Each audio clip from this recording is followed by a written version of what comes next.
On habite la maison depuis déjà 1 an. On s'intéresse maintenant à la décoration. Alors j'ai fait l'habillage du foyer.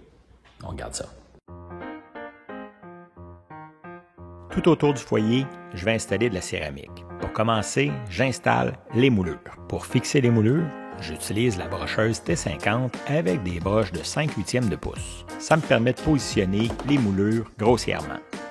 Pour les fixer à leur emplacement final, j'utilise la scie aiguë.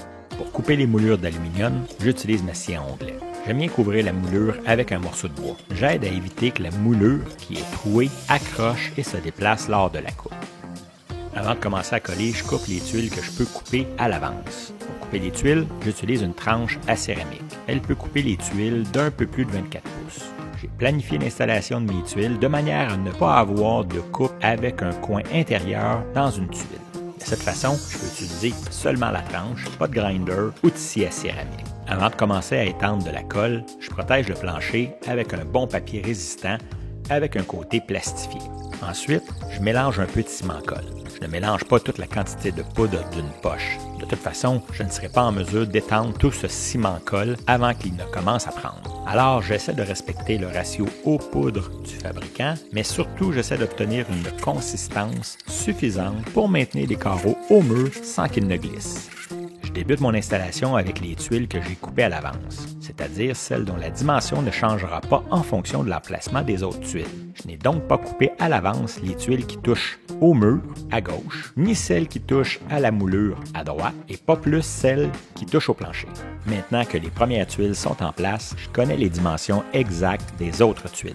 Je peux donc les couper, toujours avec la tranche. Avec une nouvelle batch de ciment-colle, j'installe les dernières tuiles. Pour m'assurer que les tuiles seront toutes égales en surface, j'utilise un système de niveleur qui permet de contrôler l'espacement entre les tuiles et d'aligner les surfaces. Je laisse le tout prendre pendant 24 heures. Une fois que le ciment-colle est pris, j'enlève les niveleurs en cassant les petites pièces de plastique en forme de T. Sur un plancher, j'utilise mes bottes à cap d'acier. Et sur les murs, j'utilise un marteau de caoutchouc. Le coulis entre mes tuiles au fini noir brillant sera aussi noir. Comme le ciment-colle que j'ai utilisé est blanc, je porte une attention particulière à bien nettoyer et retirer tout surplus de ciment-colle blanc qui pourrait paraître dans un coulis noir. Et comme l'application du coulis risque d'être plutôt salissant, je protège les surfaces qui sont à proximité avec un papier. Bon, je suis prêt à mélanger le coulis. Les spécialistes et le fabricant vous le diraient, il faut mélanger la quantité complète de poudre contenue dans la poche. Je sais que je n'aurai même pas besoin de la moitié de cette quantité. Alors j'ai quand même fait à ma tête et malgré tout, je n'en prépare que la moitié. J'applique le coulis avec un petit bâton, mais surtout avec une truelle de caoutchouc, en m'assurant de bien remplir jusqu'au fond chaque joint. Ensuite, un nettoyage à l'éponge. Après quelques minutes, un nettoyage avec un chiffon. Et voilà la première partie de l'habillage de mon foyer de réaliser. C'est déjà beaucoup mieux que les feuilles de ciment. Au-dessus du foyer, on a installé la télévision. L'habillage sera fait de bois et de feutre, du genre panneau acoustique. Alors pour débuter, je sélectionne des planches de frêne que j'ai coupées et fait sécher. Je les coupe en longueur et en largeur de manière à pouvoir les traiter facilement. Après avoir dégauché les planches, je les passe sur le planeur pour obtenir une épaisseur de 3/4 de pouce. Le contour de la section de la télévision aura à peu près 7 pouces de profond. J'ai décidé de faire ça en contreplaqué de merisier que je vais plaquer en frêne. Alors je me découpe 3 lisières de 6 pouces et quart dans du contreplaqué de merisier de 1/2 pouce d'épais et dans du 5/8 d'épais, 2 autres lisières. Tant qu'à avoir le merisier de 5/8 sous la main, je coupe immédiatement 5 lisières de 4 pouces de large que j'utiliserai pour le fond. Pour réaliser mon plaquage, dans quelques planches de frêne que je viens de planer, je refends sur le banc de scie des morceaux à un peu plus de 1/4 de pouce, d'un demi et d'un huitième. J'aurais dû faire ça sur la scie à ruban pour avoir moins de pertes. La scie à ruban n'est pas assez performante pour bien faire ça. Alors, je fais ça en plusieurs passages sur le banc de scie. Pour éliminer les marques de scie, je passe tous les morceaux qui serviront au plaquage sur la sableuse à panneaux. Et en quelques passages, je ramène mes épaisseurs à exactement 1/2, 1/4 et 1/8 de pouce. Pour réaliser le laminage avant le plaquage, j'utilise du ruban à peinture pour maintenir les morceaux bien collés entre eux. J'ajoute aussi un tape tout le long du joint pour pouvoir ensuite y mettre de la colle sans qu'elle s'échappe de l'autre côté. Ensuite, j'étends de la colle sur toute la surface pour pouvoir coller ce plaquage sur le contreplaqué de merisier. Ensuite, je mets tout ça sous les serres et on attend. Avant de procéder au plaquage du deuxième côté, je coupe le morceau à sa largeur voulue. Ensuite, quelques passages sur la sableuse à panneaux. Et je colle le morceau d'un demi-pouce d'épais de l'autre côté du plaquage. Finalement, une fois que c'est sec, en façade, je colle un morceau de 3/4 de pouce d'épais par 1 pouce et 1/8 de largeur. Maintenant que mon plaquage est fait, je peux couper de longueur mes morceaux et débuter l'assemblage. Hors tout, horizontalement, le meuble aura 82 et 1/8. Alors je coupe mes deux morceaux horizontaux à 79 et 7/8 puisque j'aurai un morceau d'1 pouce et 1/8 de chaque côté. Pour mes morceaux verticaux, c'est 53 pouces pour celui qui est à droite et 50 et 3/4 pour celui de gauche qui sera installé à l'intérieur. J'assemble le tout avec 3 vis dans chaque jonction. Du côté gauche, j'ai une petite section d'à peu près 16 pouces de large dont le fond sera avancé. Pour supporter le feutre et les lattes verticales, je me fabrique une structure en plywood de merisier. J'assemble le tout à plat en utilisant de la scie glue et de la colle à bois.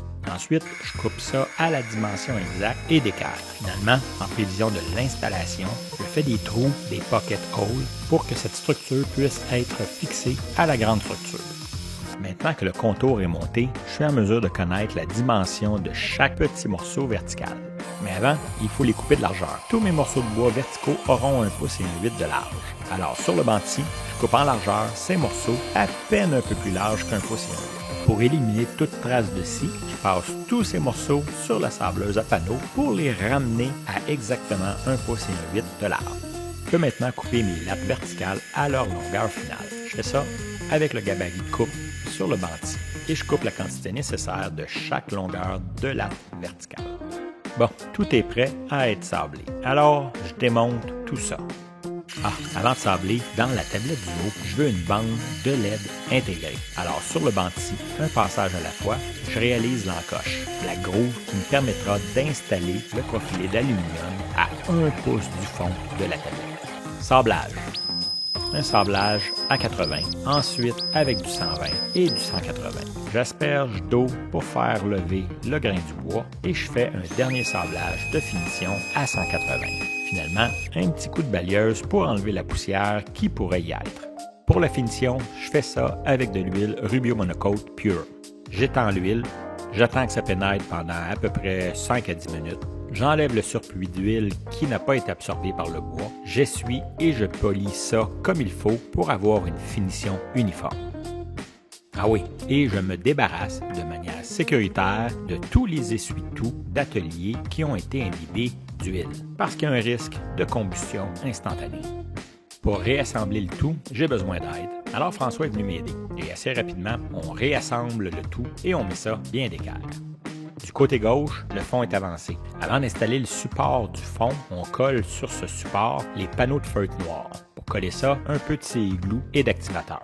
Et on met ça en place en vissant les vis dans les pocket holes et en nous assurant de rester d'équerre et bien droit. On peut commencer à installer nos lattes verticales. On a fabriqué un morceau de MDF qui nous sert d'espaceur entre chacune de ces lattes de bois.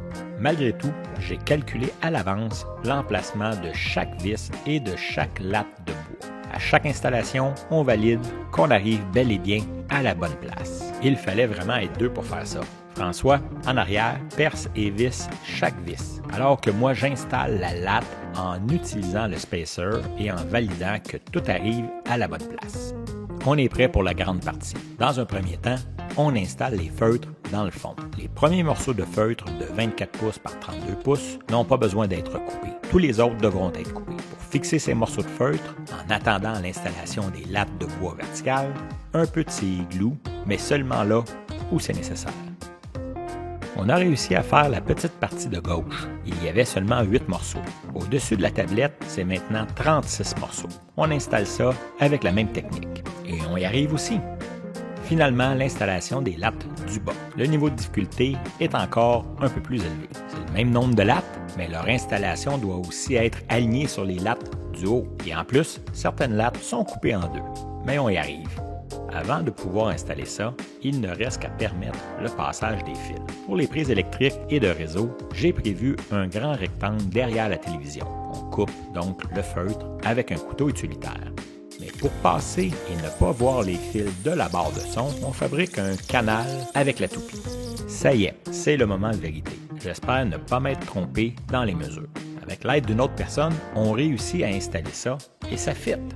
Mais pour dire vrai, j'ai fait une petite erreur dans le calcul de la profondeur du meuble. Je m'attendais à ce qu'il soit reculé de 3/4 de pouce de plus. La solution, j'ajoute une bande de 3/4 de pouce sur les 3 côtés, en dessous, à droite et au-dessus.